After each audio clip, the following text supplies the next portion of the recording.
Hey, what is up, everybody? This is your boy AJTRIP, and welcome to Rebel Reaction Hell in the Cell 2020. Big night tonight. Um, this really could be deemed a one-match show. There was a couple of good matches, but this really was about the Roman Reigns Jey Uso match. This was really. There was no crowd, and it killed the crowd. This is how it was. There was no crowd, but it killed the crowd. It literally did. And I'm not. Usually, what I do here with my Rebel reactions is that I start from beginning to end. There's no way I'm going to do that tonight. I'm going to. I'll start, then I will skip that match. I will go talk about that match last because that should have went on last. That deserved to be talked about last. Um, Kickoff show, Truth and Drew Gulak had a little bit of match. It was fun. It was goofy. Yeah. It's about time we do something with this 24/7 championship. Even I am starting to get tired of it. I love Truth. I love Truth what he does. He's very funny. But the 24/7 championship has run its course, and it's time to get rid of it or change it to a TV title. Daniel Bryan wants a title to be defended on TV every week. It's time to turn it into a TV title and give him that title, and then let him do that. But it's 24/7 thing is about done and over. Like I said, we started off the pay per view with the Roman Reigns Jey Uso thing. We're gonna come back to that. And the next match was the Hardy Elias match. This is still a little bit of good continuity from WWE. Back during that whole Sheamus Hardy storyline, when the injured person that got injured was Elias, and he was taken to the hospital. I think in reality, I think he had a broken ankle and or something like that, some type of leg, until he went off to get it done fixed and healed up. So then Elias came back at the draft and took out Jeff Hardy, and now we have Jeff Hardy versus Elias in his match. And this match was okay. It's again, when you're coming off of what we just saw with Roman Reigns and Jey Uso, it was just very, very hard to get even into this match. I don't think they did anything wrong in this match to Jeff Hardy and Elias. It was just, it's kind of like going back to WrestleMania 18, like doing Hogan and Rock and what that went through, and then just the emotion that went out of here. And then you had the ladies go on for the championship afterwards, the women's title, and then you had Jericho and Triple H go on for the undisputed title. It was not going to work. It really was. It was not going to work. So but whatever it was, this one it was okay. It was decent. Elias won by DQ when he grabbed the guitar.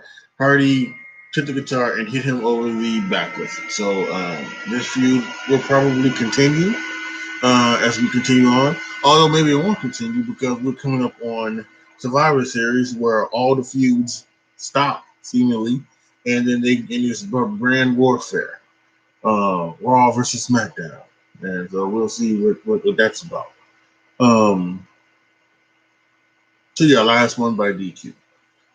Next match was Miz versus Otis for the Money in the Bank Championship, and again, this one. Oh, by the way, I gave that match 2.5 stars. I thought it was average, never much. Miz and Otis. Again, the story here. Miz is trying to take everything away from Otis for some reason. Doesn't feel like Otis deserves anything that he's been getting. Doesn't deserve his hot, beautiful girlfriend. Doesn't deserve the opportunity to be the Universal World Champion with the Money in the Bank contract. Everything he's been given has just it's been no. He doesn't deserve it, basically. Excuse me. So he decides to sue him for some reason after Otis jumped him.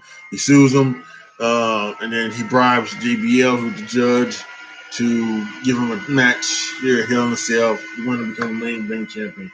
They have the match. They're doing their thing. They're both doing their normal stuff. It's a normal match for both guys. Again, just like the Jeff Hardy match, nothing really bad. Nothing really like it's anything. It's technically it's fine, but again, you're still coming off of that, man. What you saw in the first one, so you're not really into it. So it's one thing to have the first match. The first match gets get you hyped, get you excited, get you pumped up for what you want to see in the rest of the show. There's one thing the first match to just like emotionally drain you. So it's a lot of different things, and I don't think they may have realized that. So mistake by putting that on first. But yeah, they go out and they do some good stuff. And at one point, Morrison grabs the Money in the Bank briefcase. He's going to attack Otis. Referee sees him. He drops the briefcase. Referee throws Morrison out of the arena. And then he goes to the back.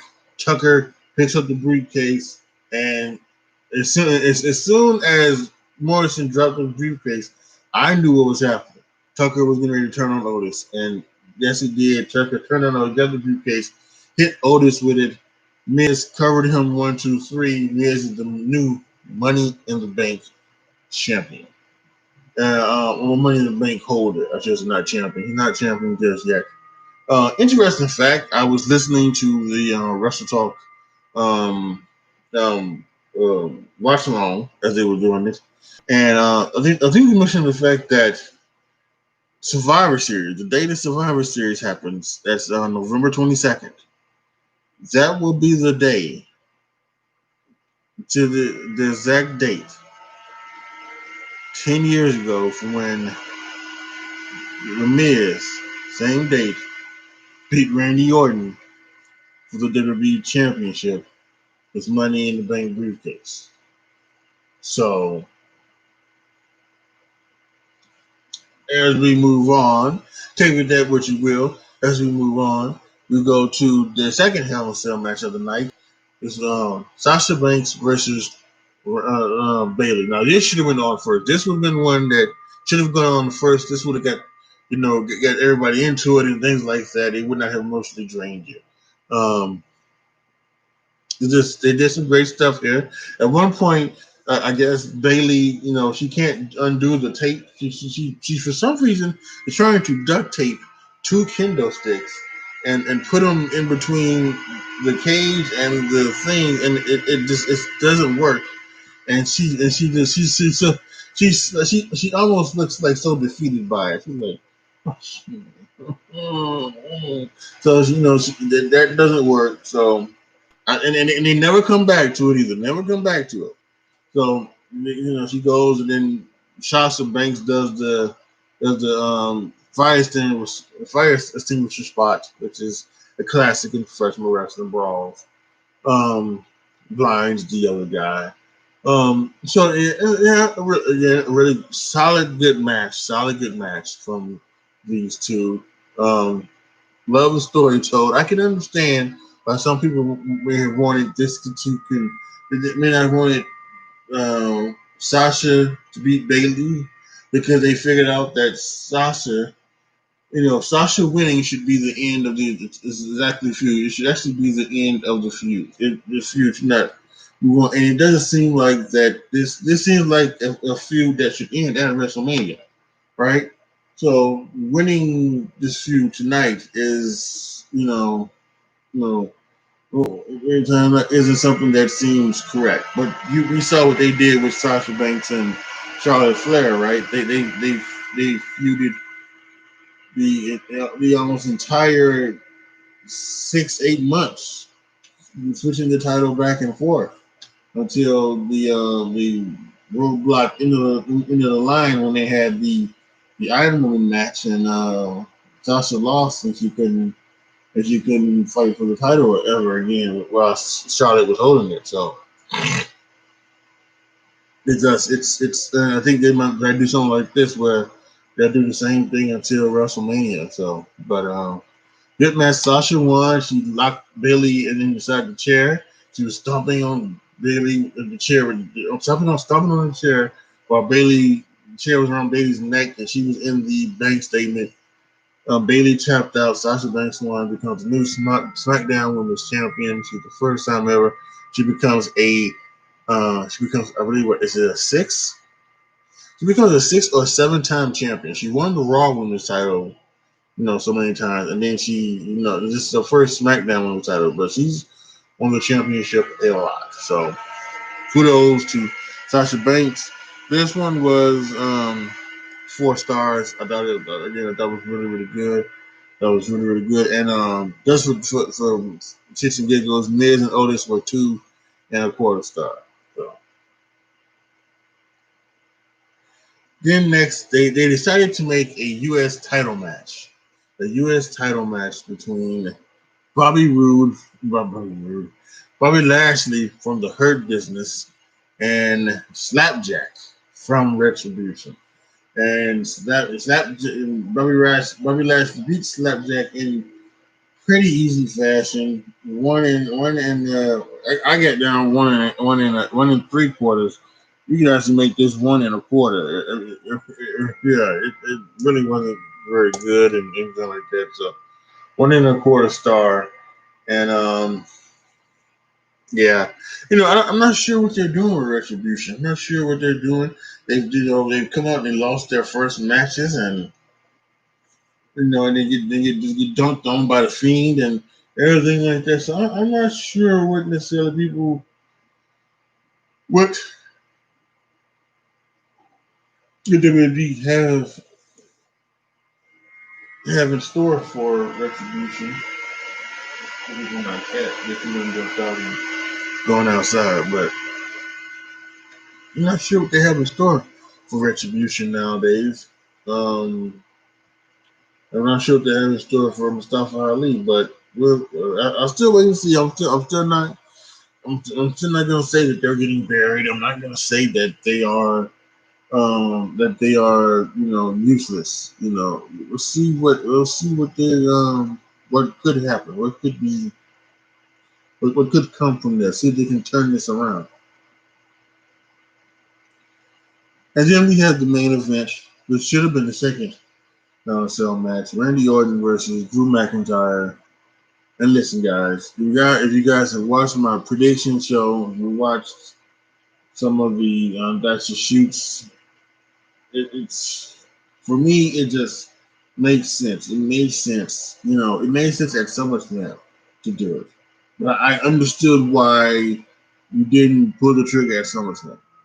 So Clash of Champions come, and you do the ambulance match, and certainly would understand why. It certainly should have been pulled. It certainly should have been pulled. The trigger should have been pulled then. Should have been pulled then, so that this could have been the ultimate blow. One win, one loss for each of them. Now to let's go to the ultimate feud ending, the Hell in a Cell match. And that didn't happen. They decided to beat Randy Orton 2 times straight. Coming into Randy Orton probably lost a little steam. Lost a little momentum. And so a lot of people, including myself, even wondering why we doing this for a third time? Why is he getting another shot at the championship? Why? And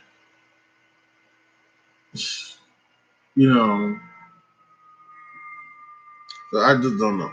And I really just figure that you cannot beat Randy Orton for a third time. You just can't do that. So it had to be, it had to be that it was going to be, Randy Orton. either two things were going to happen. I think. Well, no. Well, a lot of things could happen. Actually, what's his face? Drew McIntyre could have beat Randy Orton. Yeah, he really could have beat Randy Orton. But the two smart things to have happened would have been Randy Orton winning, which he did. He won the match. He won the WWE Championship, a 14-time WWE champion. You could have won the match, or there could have been interference. It could have been it could have been like some type of interference, some type of no contest, where retribution, where the fiend, where something stops the match and something happens and makes this thing just completely go away. Right? It just stops. So. Um, but that did not happen, and that's okay. 'Cause I wanted Randy Orton to win. You cannot beat him beat for a third straight time and have him look like a serious loser. You really could not have done that. You really couldn't have. So, to be honest, to be honest with you, I would have been funny. It would have been. I would have been surprised if Randy Orton would have let. Randy Orton would have let uh, Drew McIntyre do that because Randy Orton is old school. Randy Orton comes from he was still he wasn't in when around when the Attitude Era was and when everybody was competitive, but he was around in the area. He was with Triple H and Ric Flair and things like that. And people that would have told him that if you don't like something that's with your character. If you don't think something, if you don't like what they're doing with your doing, say no. just for respect you, say no.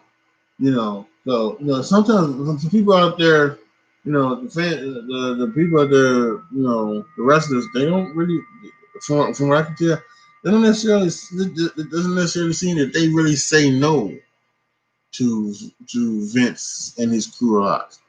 We heard it on the Moxley Jericho podcast, right? When when Moxley tried to say no, Vince was like, "No, no, no, go ahead. It's good shit, pal." You know, um, or he wouldn't, or anything like that. So it's sometimes I think you need to do what. I think Randy Orton would have one of those guys would have said, "No, no, this isn't happening. You're not doing this. You're not doing this." So I'm not losing for a third time straight. Um, so, but yeah, it would have been interesting to see what would have happened. It really interesting to see what would have happened going down, but we don't have to. Randy Orton wins. I thought it was a really, really fine. I think it was a fine match. They went on top and fought a little bit on top of the thing with a pipe that was already up there, and Randy Orton hit Drew McIntyre with the pipe, and then climbed down the other side, and then she threw Drew all he ran in the face, and Drew fell off onto the table. Inside the ring, Randy Orton get Claymore kicked, rolled outside though. And then when Drew McIntyre went for it again, Randy Orton hit the RKO, and it was over. 1, 2, 3. That's your winner. Randy Orton is the new WWE champion. And that's right, folks. We're not in 2011. We are in 2020. Randy Orton is the WWE champion, and The Miz is the Money in the Bank winner. So again, we will see what happens come in the future with the Money in the Bank championship. Will he cash in on Randy Orton again? Will he cash in on somebody else? Will he try to cash it in on Roman Reigns and become the Universal Champion? So there's a lot of things that are going on around here. And so um, I do think that what it does look like, it looks like that WWE are going for the Edge and Randy Orton I Quit match to be for the title. I think they are. I think they are winning that. So I don't expect. And we talked about it a little bit a while ago, right? Who do you like? I think we talked about it in my predictions video, which we'll get to in a second. Like we talk about, like how would we do this? Who are the guys that would go to Randy Orton? Who would the guys that would be in Randy Orton who go for Randy Orton? Well, they can still do another match with Drew McIntyre. Um, Drew McIntyre didn't stay down too long. They're booking him strong. To be honest, kind of too strong. I don't like the Drew McIntyre kicks out at one.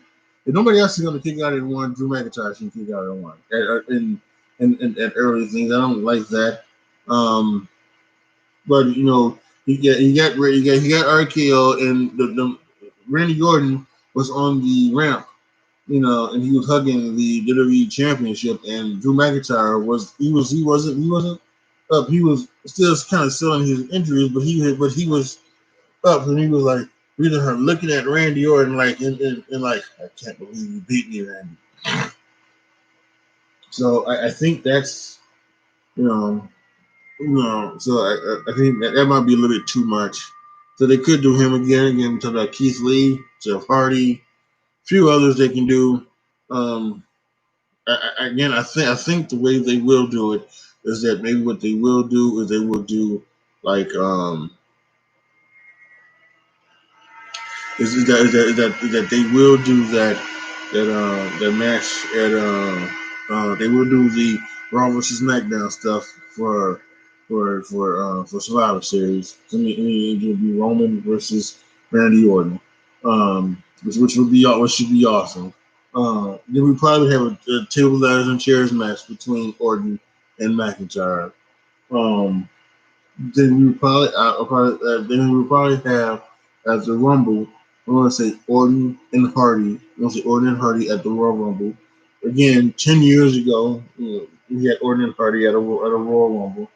And then maybe have something else where it's Orton versus somebody or something like that, and then we'll get the return of Edge, and then we'll after Orton's that person. Maybe it's a quadruple, a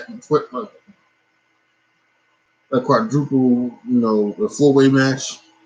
I'm about to say a quadruple threat match, a fatal 4-way match with Orton and AJ and Strowman or something like that or whatever or whoever, and then he'll get that. He'll get jumped by Edge, and then get Edge and Orton at the Mania for the title.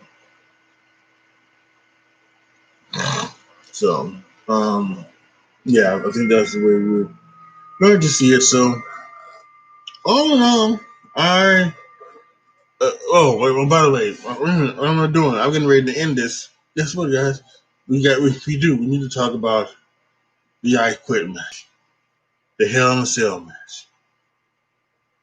This is one of the greatest pieces of storytelling ever. And I had a little conversation with somebody on Twitter because I was looking through Twitter and stuff, and he was talking about how he didn't like it and that it was boring, and he was and he was looking for it, and he wasn't looking for acting, looking for wrestling. And I kind of just what you talking about. Wrestling is acting. Selling is acting. It's the act of acting like you are in pain. Selling. That is this is what that was. Story. And he writes me back like storytelling. Storytelling is acting. You're telling a story.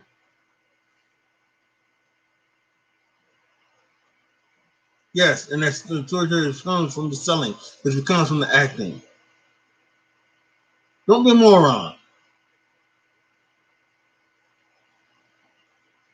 This was incredible. Incredible piece of this incredibleness. Once again we had Roman Reigns and Jey Uso, and they're doing we're doing a great story, and they're doing great things, and they're pulling out the stops. They put out a strap, and they were strapping Jey with it, and Jey was strapping Roman with it, and everything. And Roman Reigns had hit Jey with 3 spears. Jey wouldn't quit. He locked on his new submission, the guillotine. After the guillotine choked him out. He still wouldn't say no. Um, so he dragged him over to the corner, put the stairs on it, get the drive by on the stairs into the head into the thing, knocked him out. They said say something. So and he was and the referee getting ready to call for the bell. He said nope, I'm not calling for that bell. He threw the referee out and everything like that. And he was getting ready to take the steps, the steel steps, and hit him right in the head with it. Jay came out, and where this is where the dramatics get you. This is where the dramatics and everything get you because he's got Jay, and and Jimmy's got Jay, and he's saying, "What's wrong with you? What's wrong with you? It happened. We can fix it." And Roman Reigns he starts to do the thing where he's just like, he's doing all of this, and he just, and then he starts to cry, and he sits on the thing. He goes, "I don't know what's wrong with me. I don't know what's wrong with me. You can fix it, Jimmy. You can fix it, Bruce. We can fix it." And he sits on his hand, and Roman grabs his hand, shakes his hand, pulls them in together for a hug. Instead, he grabs onto the guillotine and beats that guillotine and starts choking out Jimmy. And Jimmy is grabbing onto to Jay's hand. He starts to wake Jay up, and as Jay wakes up, Jay sees Jay sees Roman choking out Jimmy, and Jimmy finally goes, I quit, let him go, I quit. And that causes the bell to ring. Jimmy Jay loses. Roman Reigns is your tribal chief, and and then when he gets up and everything, he wipes the tears from his eyes and off his chest and everything. He get this smile on his face, and he's walking up to the ramp. And who's up the ramp?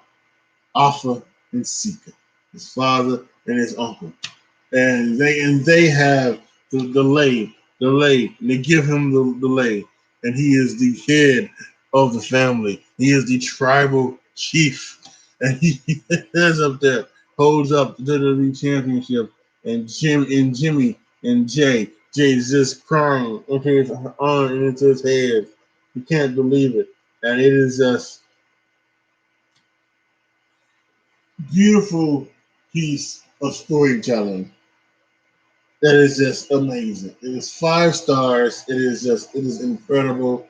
It is the best thing you are going to see in wrestling this year. There's no ifs and buts about it. Fuck the Stadium Stampede match. Screw the thing that WWE tried to do with the Fiend and WrestleMania with Cena. All of that does not compare. It does not matches anyway. All of this does not compare. Nothing will compare to what you're seeing with with Jimmy and Jay and Roman. Fantastic stuff. Just beautiful. Magnifique. 5 stars without question. Just perfect. It takes you on that ride, that emotional ride, where you even start to tear up a little bit because he's like, it's your family, man. You're doing that to your family. Oh, and it's so beautiful. And it's epic to the setting viewing. I cannot wait to listen to Jim Cornette's ride through this week. He enjoyed seeing the Roman and Jay match from Clash of Champions. Um, he loved seeing that because he, that was some that was really really good too. That was really really good stuff. I didn't enjoy that. I don't wonder if he's going to enjoy this. Um, he may have some critiques for it. Why did they do this again? He said that this past week, why were they having this match again? Why was it in the cell? Why wasn't it like quick match? Um, I'm not sure. I'm not sure if he's going to like it or not. He may not like it the way I like it. Or so some of us out here are going to like it. I think he may have a couple problems with it, but I think overall he probably will enjoy it. But the bottom line was, again, to get Roman Reigns over as the biggest dick in the world, and that's exactly what they did. So yeah, really really fun, really fun stuff, fun match, fun everything, y'all. Okay, that's it. Let's go and check out the board. So on the year, my record is 66-27. So I went 3-2. I had Roman Reigns beating Jay. I had Randy Orton beating Drew McIntyre. I had Sasha Banks beating Bayley. I had Jeff Hardy beating Elias. That Elias won. And I had Otis beating Miz, and Miz won. So I went 3-2 at Hell in a Cell. Um, so on the year, 3-2 would equal 69 and 29 on the year. So we have three more pay-per-views to go, right? We have the NXT Takeover event before the Survivor Series. We have Survivor Series, and then we have TLC.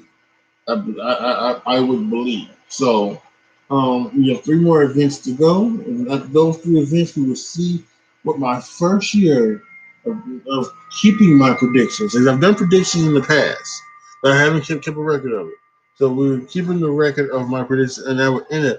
I could very well end up with a very good thing. So let's see now. We've 69-29. Do quick math. 8, 1, 9, 3, 9. So we have 98, right? Yeah. So there's 98. There's 98 predictions I have made so far. So we're gonna go over the 100 predictions. Probably very easily at that, because we're probably gonna get we're probably get 8 matches at Survivor Series. Probably get 6 matches at TLC and 6 matches at NXT Takeover. Maybe even 4 matches, because we might get 2 Takeover matches, two War Games matches if they do it, one women and one men. So if they would do War Games, I don't know if they can do War Games necessarily because of where what's going on with things. They can get 2 rings set up in their Capital Wrestling Center. So yeah, all right, y'all. That was it for Hell in a Cell. Again, even though Sasha Banks' ability was really good, and the title match wasn't bad as well, this match was really just about one match, and it was about Roman Reigns and Jey Uso, and it was about that, and it was fantastic. So if you've not seen that, go back and watch that. Post your comments down below. Tell me what you guys think. Let me know what you guys think about what went down tonight in Hell in a Cell. Like the video, share the video, subscribe to the channel. And as always, thank you guys so much for watching. It's your boy AJTRIP signing off. As always, be good to each other, y'all. Be careful out there. And I am out.